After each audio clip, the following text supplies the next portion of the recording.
Hello guys, welcome back to the channel. आज है हमारा थाईलैंड टूर का डे 4। सुबह उठते ही हम लोग रेडी हुए, ब्रेकफास्ट किया और हम लोग तैयार हुए हमारे नेक्स्ट डे के लिए। थाईलैंड में टैक्सी वगैरह काफ़ी सुंदर थी, इसलिए उसके साथ भी हमने फ़ोटो खिंचवाया। यहाँ आप देख सकते हैं, ये है हमारे रूम से बैंकॉक सिटी का एक छोटा सा व्यू। हमारी बस आ चुकी थी, हम लोग रेडी हुए थे और हम लोग बस में बैठे। और आज हमें जाना था थाईलैंड के सबसे अच्छे सफारी वर्ल्ड में। अब ये सफारी वर्ल्ड जो है ये बैंकॉक शहर में है, तो उसमें हमें क्या क्या दिखा चलिए देखते हैं। ये सफारी पार्क काफ़ी बड़ा है और ये एक ओपन जू है जहाँ पे सभी एनिमल आपको खुले में घूमते हुए मिलेंगे।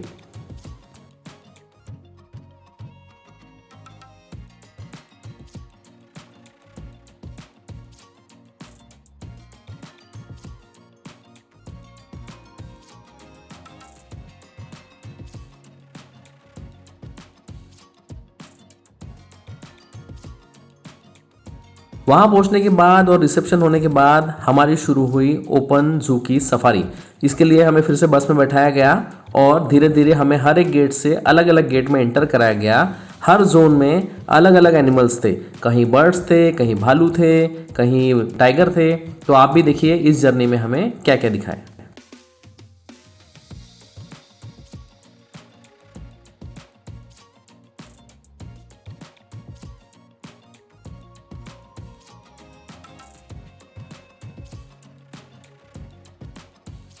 यहाँ कुछ भालू आराम कर रहे थे और कुछ भालू मस्ती कर रहे थे। भालू को देखना काफ़ी मज़ेदार था।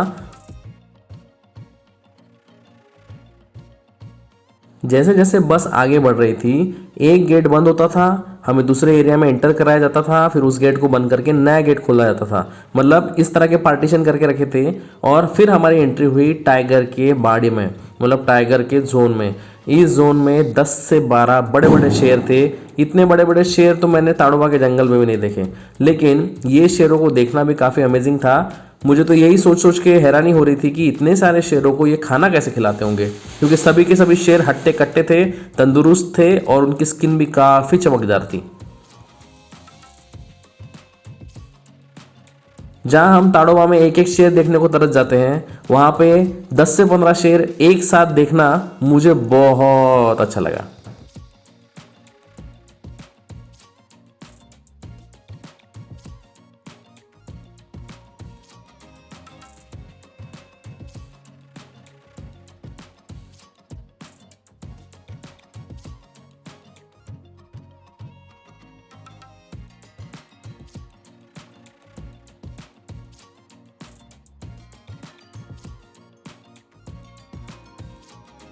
सफारी पार्क के बीच में एक छोटा सा तालाब भी था, जहाँ पे बहुत सारे बर्ड्स थे, अलग अलग प्रजाति के थे और उस पानी के किनारे पे वो अपना स्टे एंजॉय कर रहे थे।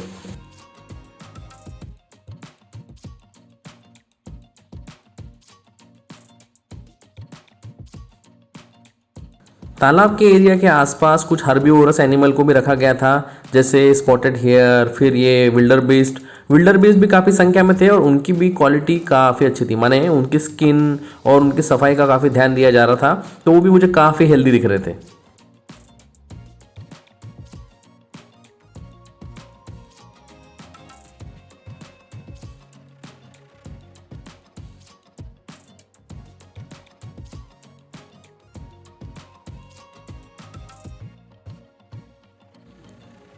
इस छोटे तालाब के किनारे कुछ जिराफ का भी सेक्शन था। कुछ एरिया में कुछ राइनोज भी घूम रहे थे। माने उन्होंने एक बड़ा एरिया बनाया था जहाँ सब हर्बीवोरस थे, जहाँ पे कोई भी हंटर या शिकारी प्रजाति नहीं रखी गई थी।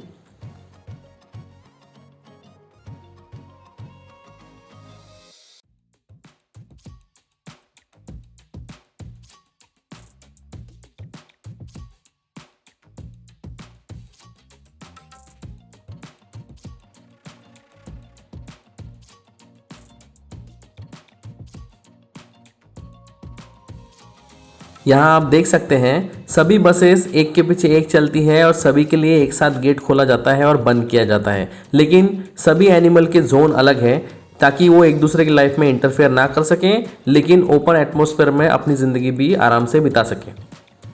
इस जिराफ के सेक्शन में आप ज़्यादा पैसे देकर इन जिराफ को खाना भी खिला सकते हैं, क्योंकि वहाँ पे आप देख सकते हैं कुछ फ्लोर बने हुए हैं। उस फ्लोर में आप पैसे देकर जा सकते हैं और उनको खाना खिला सकते हैं।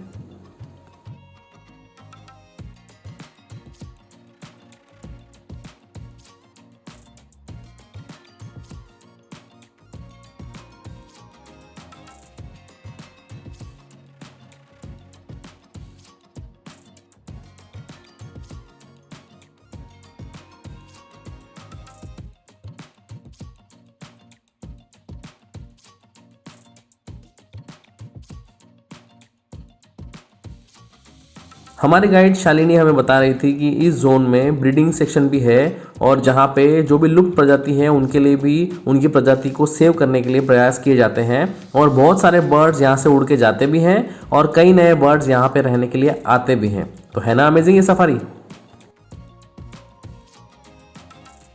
ओपन सफारी का सेशन खत्म होने के बाद हमें उतारा गया और पहुंचाया गया ओरंगुटैन के मुए थाई शो में। अब मुए थाई माने क्या है आप इस वीडियो में देख लीजिए। एक्चुअली मुझे जितना पता है मुए थाई एक थाईलैंड का बॉक्सिंग का प्रकार है और ये ओरंगुटैन उसी की मिमिक्री करते हैं और कुछ कॉमेडी एक्ट भी करते हैं। चलिए देखते हैं।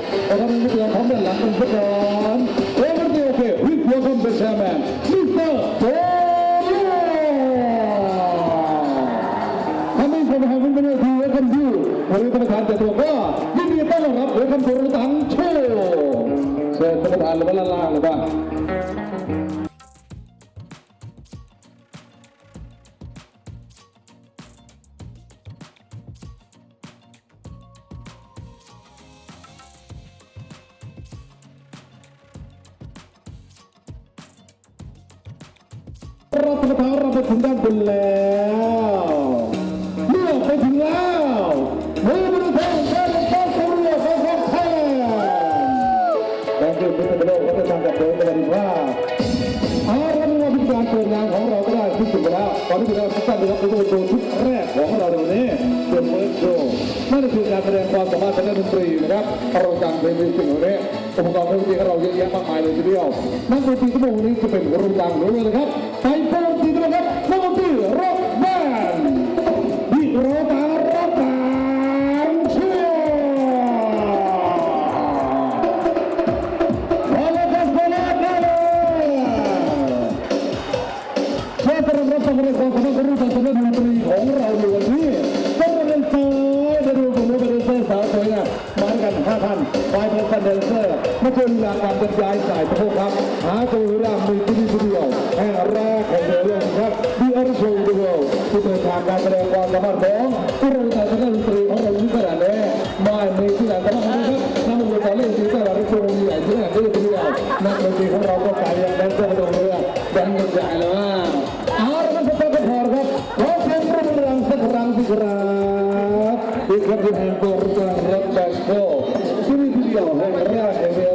ที่อริโชว์เอาให้คาราให้ที่นี่โชว์คาราอยู่เนาะโกโฮมคาราคาราชัดเลยโยเกะไว้แม่มีสาระในชีวิตชีวิตกันขึ้นในช่วงวันการตื่นการเดินทางละการสเลนเดอร์ทีเดียวเราโชว์ชุดแรกของเราก็ได้ผ่านไปแล้วเดี๋ยวเราโชว์ชุดต่อไปกันใน next show นั่นก็คือ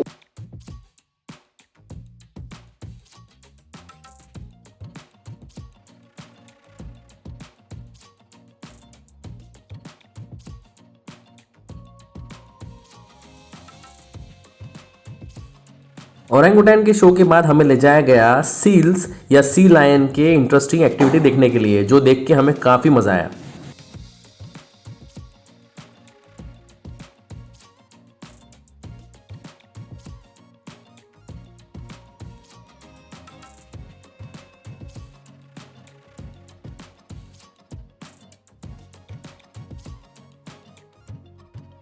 इसके बाद समय हो चला था डॉल्फिन देखने का और अभी हम पहुंचे थे डॉल्फिन स्टेडियम में। यहाँ सब डॉल्फिन हमारी राह देख रही थी और हमें अंदर जाने की भी काफ़ी एक्साइटमेंट थी। बीच में एक हल्का सा टी ब्रेक हुआ। टी ब्रेक होने के बाद हम लोग पहुंचे स्टेडियम के अंदर, जो खचाखच भरा था। इस स्टेडियम में पहुंचने के बाद हमें पता चला कि यहाँ पे बहुत सारे बच्चे भी आए हैं और हमारे इंडियन लोग भी काफ़ी मात्रा में हैं और इसीलिए यहाँ पे काफ़ी हिंदी गाने भी बजाए जा रहे थे और जो गानों को सुनकर सभी इंडियन लोग स्टेज के पास आकर जोरदार डांस कर रहे थे और उससे वहाँ की रंगत और बढ़ गई थी।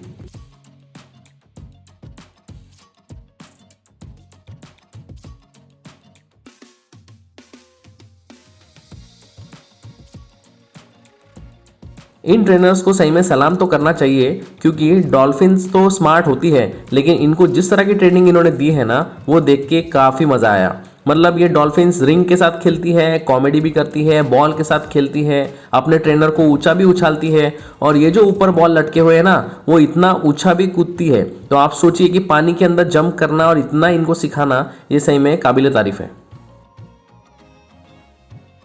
इस स्पेशल वीडियो को जो मेरे पास लकीली है, मैंने अलग से पोस्ट किया है। आप डाउन द मेमोरी लेन की प्लेलिस्ट में जाके इसे देख सकते हैं, और उसका टाइटल है dolphin show at safari world Bangkok. तो आप इसे भी ज़रूर देखिए, आपको भी बहुत मज़ा आएगा। आखिरी में हमें पता चला कि इन डॉल्फिन के साथ फोटो भी खींचे जा सकते हैं, लेकिन उसके लिए पैसे लगते हैं। तो हम लोग गए, लेकिन हमारा नंबर ही नहीं आया। इस बार हमें फ़ोटो खिंचवाना था, लेकिन हमें नंबर ना लगने के कारण हमने बाहर ही बाहर फ़ोटो खींचे, और फिर वहाँ से हम लोग निकले बाहर नई जगह जाने के लिए। अगर कोई मुझे पूछेगा कि थाईलैंड के बारे में मुझे सबसे ज़्यादा क्या याद है, तो यादें तो बहुत सारी है, लेकिन मुझे सबसे ज़्यादा याद है यहाँ की बसेस और गाड़ियाँ। मैं आपको बता रहा हूँ कि सबसे कलरफुल, सबसे इंटरेस्टिंग गाड़ियाँ मैंने सिर्फ थाईलैंड में ही देखी है, और जो आपको इन सभी व्लॉग्स में नजर आएंगी। इस सफारी वर्ल्ड में हमारे साथ काफ़ी बच्चे भी थे जो थाईलैंड के थे, जो घूम रहे थे, और बच्चे भी काफ़ी हंसमुख और मज़ेदार थे। तो इनके साथ भी हमने बहुत सारे फ़ोटो खींचे, और फिर हो गया था समय हमारे लंच टाइम का। तो लंच के लिए हम लोग पहुँचे उसी सफारी वर्ल्ड के कैंटीन में, जहाँ हमारे लिए पहले से व्यवस्था कर दी गई थी। इस कैंटीन के आसपास काफ़ी सुंदर सा गार्डन बनाया गया था, जो इसकी रौनक और बढ़ा रहा था।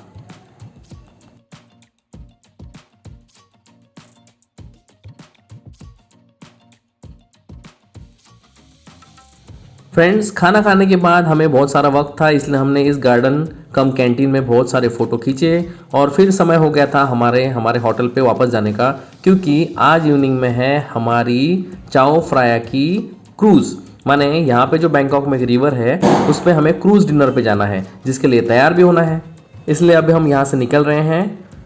दोस्तों, आज का है डे 4, और ये है उसका पार्ट 1। इसका पार्ट 2 आएगा थोड़ी देर बाद, आप उसे भी ज़रूर देखिएगा।